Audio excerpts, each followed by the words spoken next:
Assalamualaikum warahmatullahi wabarakatuh.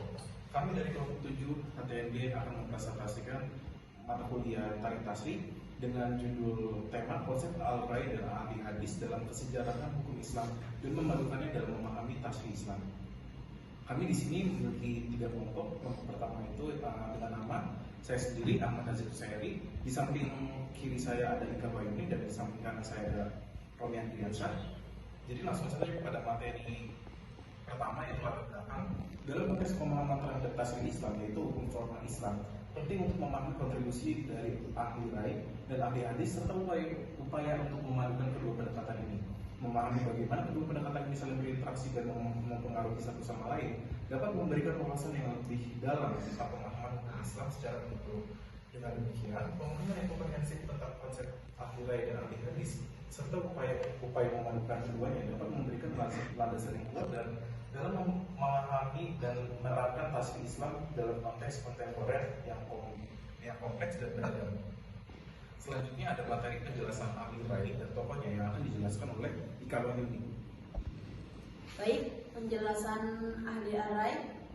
Ahli al-rai dalam konteks keilmuan Islam merujuk kepada golongan sarjana atau ulama yang cenderung menggunakan metode penalaran dan ijtihad atau usaha pemikiran dalam memahami hukum-hukum agama Islam. Mereka mengandalkan pengetahuan, pemahaman, dan interpretasi pribadi mereka terhadap Al-Quran dan Hadis untuk menentukan hukum-hukum yang relevan dari situasi dan konteks zaman mereka. Mereka memperhatikan juga prinsip-prinsip dasar Islam dalam proses pengambilan keputusan hukum. Tokohnya ahli al-rai, Imam Abu Hanifah 699 sampai 607 Masehi, pendiri mazhab Hanafi yang terkenal dengan pendekatan rasional dan logisnya dalam menetapkan hukum-hukum Islam. Imam Malik Ibnu Anas dari 711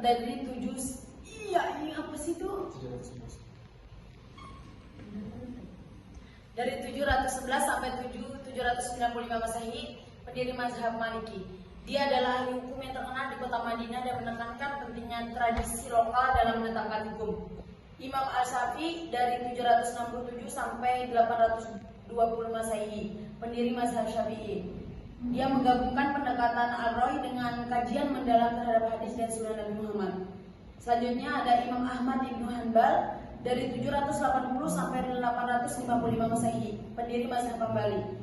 Dia menekankan ketaatan langsung pada Al-Quran dan Hadis, tetapi juga menggunakan penalaran dalam menyelesaikan masalah hukum. Selanjutnya ada penjelasan ahli al-hadis dan tokohnya. Penjelasan ahli al-hadis atau juga dikenal sebagai ahli al-sunnah wal jamaah adalah golongan sarjana atau ulama dalam Islam yang memberikan prioritas tertinggi pada hadis-hadis Nabi Muhammad SAW sebagai sumber utama hukum Islam. Mereka meyakini bahwa hadis-hadis ini merupakan penjelasan dan aplikasi konkret dari ajaran Al-Quran, dan bahwa pengetahuan tentang praktik dan ajaran Nabi merupakan hal yang sangat penting dalam memahami agama Islam. Ahli al-hadis cenderung memperhatikan secara khusus sanad atau rantai perawi hadis-hadis serta melakukan penelitian mendalam terhadap keabsahan, keaslian, dan kesohihan hadis-hadis tersebut. Mereka menolak menggunakan ijtihad atau usaha pemikiran dalam menentukan hukum-hukum agama dan memandang bahwa hukum-hukum agama Islam sudah cukup lengkap dan jelas dalam Al-Quran dan Hadis. Adapun tokoh-tokoh dalam ahli al-hadis, yang pertama ada Imam Bukhari dari 810 sampai 870 Masehi, penulis Sahih Bukhari, salah satu koleksi hadis yang paling dihormati dan dianggap sahih dalam Islam.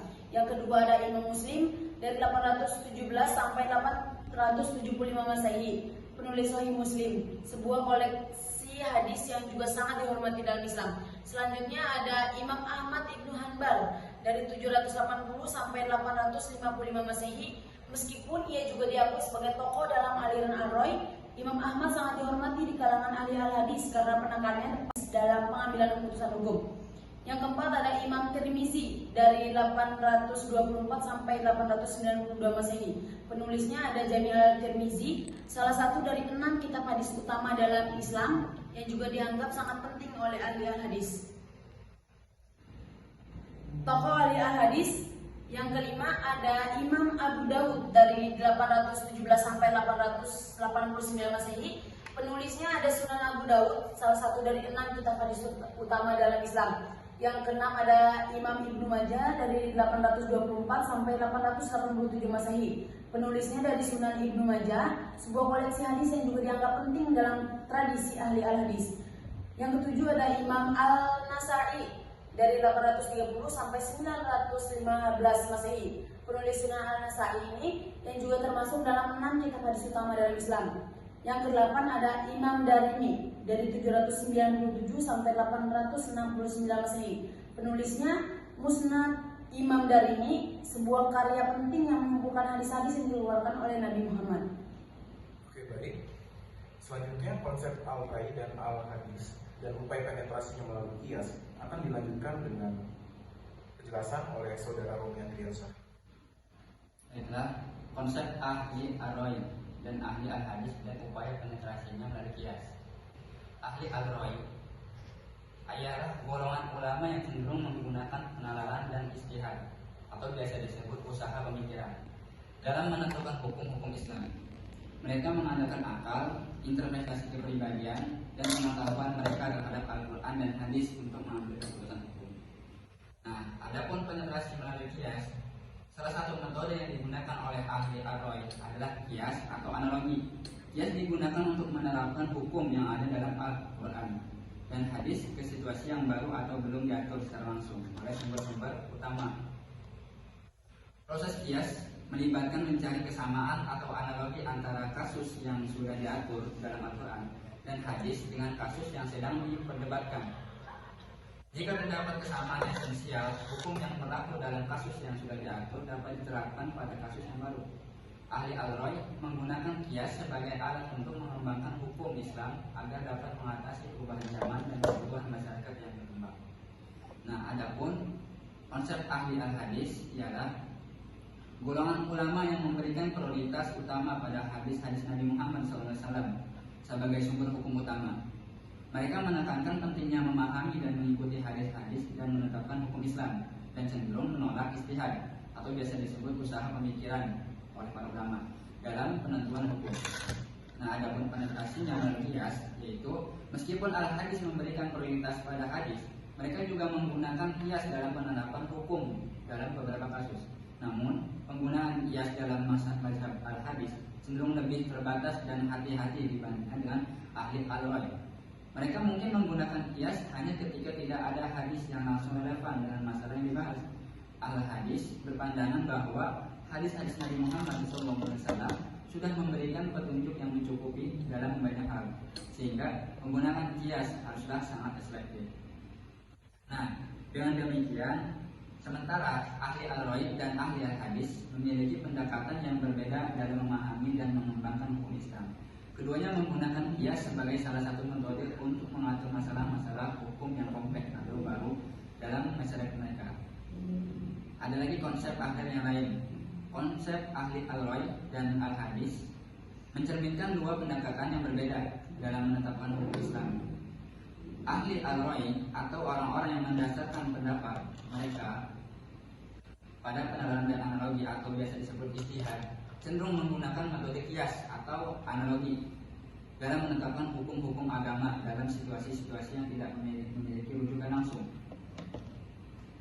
Dan adapun upaya penetrasinya melalui qiyas bisa berbeda tergantung pada macam atau konteks serta sejarah tertentu. Yang lain seperti macam Maliki mungkin lebih memiliki merujuk langsung pada hadis Nabi Muhammad SAW.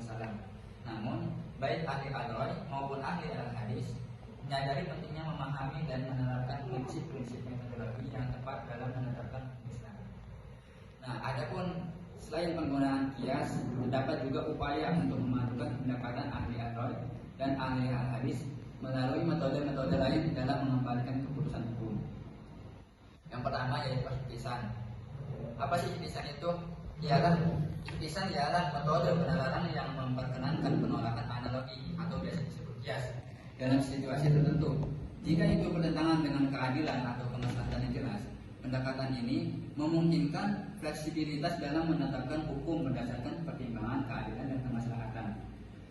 Nah, ada juga yang kedua yaitu maslahah mursalah. Apa yang dimaksud dengan maslahah mursalah? Maslahah mursalah adalah prinsip yang memperbolehkan tindakan yang bertentangan dengan nasad atau teks hukum jika itu dianggap menghasilkan kemaslahatan umum atau manfaat bagi masyarakat Islam. Pendekatan ini memungkinkan hukum Islam untuk menyesuaikan diri dengan perubahan zaman dan kondisi sosial. Dan yang ketiga ataupun yang terakhir yaitu Sadd al-Adroi. Sadd al-Adroi adalah prinsip, suatu prinsip yang mengharuskan untuk menghentikan segala bentuk sarana atau jalan yang dapat mengarah pada pelanggaran hukum. Prinsip tersebut digunakan untuk mencegah munculnya perbuatan yang tidak diinginkan atau haram. Dengan menggunakan berbagai metode seperti hal itu, para ahli hukum Islam berusaha untuk mengintegrasikan kedua pendekatan ahli al-Roi atau ahli hadis serta memastikan bahwa hukum Islam tetap relevan dan adaptif sesuai dengan kebutuhan masyarakat. Nah, dengan menggunakan berbagai metode seperti tadi, para ahli hukum Islam berusaha untuk mengintegrasikan kedua pendekatan, baik dari ahli al-Roi ataupun ahli hadis, serta memastikan bahwa hukum Islam tetap relevan dan adaptif sesuai dengan kebutuhan masyarakat. Baik, kita akan mencapai kesimpulan yang akan dibacakan oleh Irwai. Kesimpulan dari perbandingan antara ahli al-Roi dan ahli al-hadis serta upaya penetrasinya melalui metode kias dan pendekatan lainnya adalah bahwa dalam pengembangan hukum Islam terdapat keragaman pendekatan dan metodologi yang digunakan oleh para ahli hukum Islam. Meskipun terdapat perbedaan pendekatan antara ahli al-Roi yang menekankan penalaran dan analogi serta ahli al-hadis yang menekankan otoritas hadis Nabi Muhammad SAW, namun ada juga upaya untuk mencari titik temu antara kedua pendekatan tersebut. Upaya penetrasinya melalui metode kias, istihsan, maslahah mursalah, dan Sadd al-Adroi mencerminkan adaptasi dan evolusi hukum Islam sesuai dengan kebutuhan dan kondisi zaman. Dalam keseluruhan proses ini, prinsip-prinsip seperti keadilan, kemaslahatan, dan menjaga prinsip-prinsip agama tetap menjadi pedoman utama. Dengan demikian, walaupun terdapat perbedaan pendekatan dan metodologi, para ahli hukum Islam terus berupaya untuk menemukan keselarasan antara tradisi dan inovasi, serta memastikan bahwa hukum Islam tetap relevan dan sesuai dengan prinsip-prinsip agama serta kebutuhan masyarakat. Baiklah, itulah presentasi dari kelompok 7. Kurang lebihnya mohon maaf. Wassalamualaikum warahmatullahi wabarakatuh.